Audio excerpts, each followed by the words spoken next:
Hello from New York, everyone, with Dewey. It is time for another Marvel Disney Plus series review, and this time around we are talking about Moon Knight.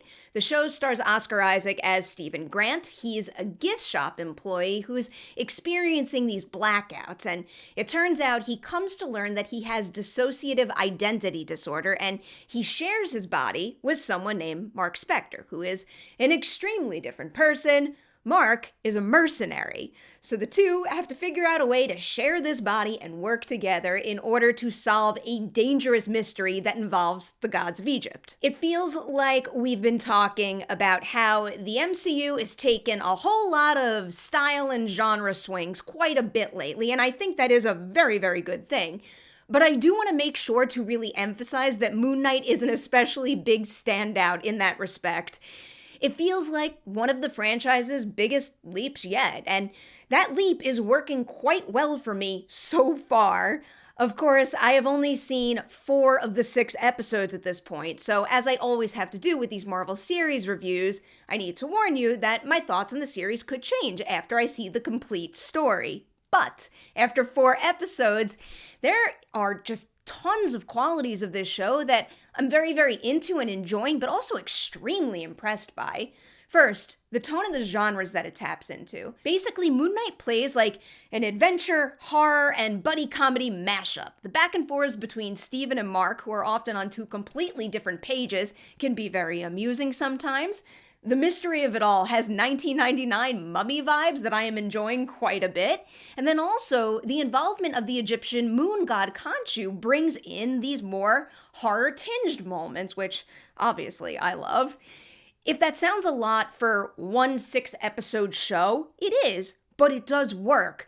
Thus far, I would go as far to call Moon Knight a really, top-notch example of genre bending, and Oscar Isaac is key to that.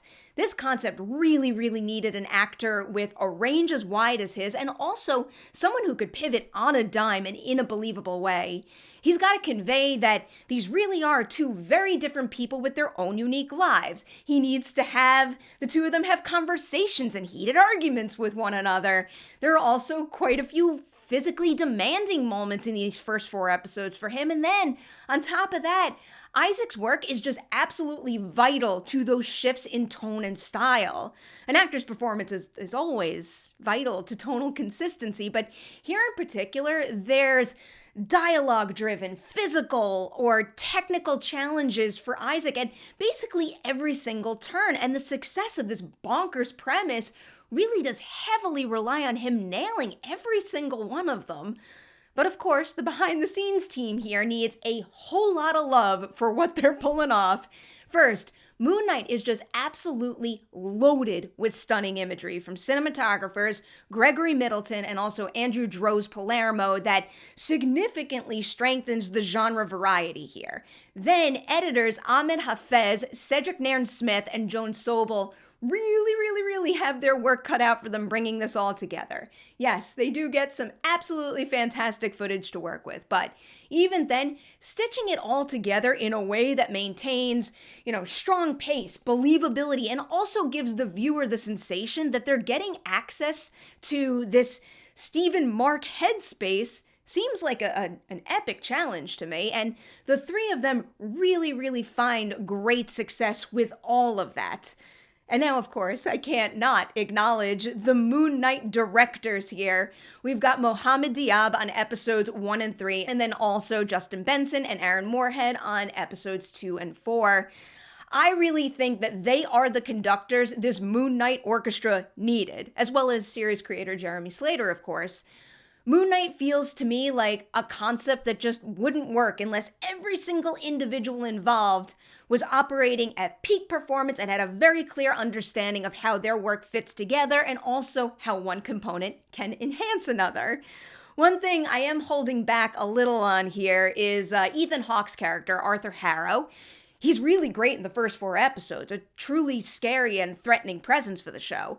But I am hoping the final 2 episodes of Moon Knight dig into his mission a bit more, and specifically the divide between Amit and Khonshu's approaches to what they're doing, and further exploring what it means to be good or evil.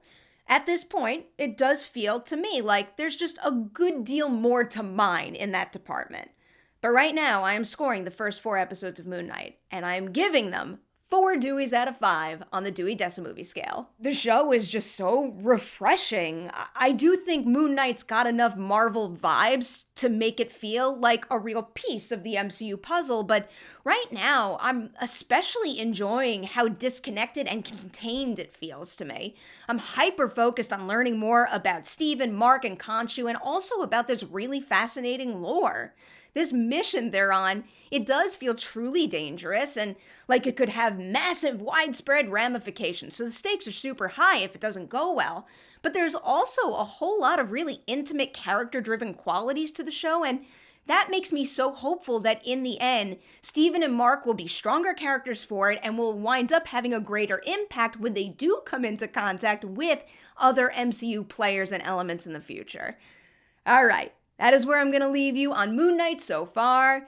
If and when you check the series out, if you guys are going to check the series out, do hit the comment section below and tell me what you think about the show. Also, before I let you go, Patreon shout out time, because this one is going out to one of my top tier members, and it is Logan. Logan is awesome. Logan's working real hard in film school right now, and I'm rooting so hard for him.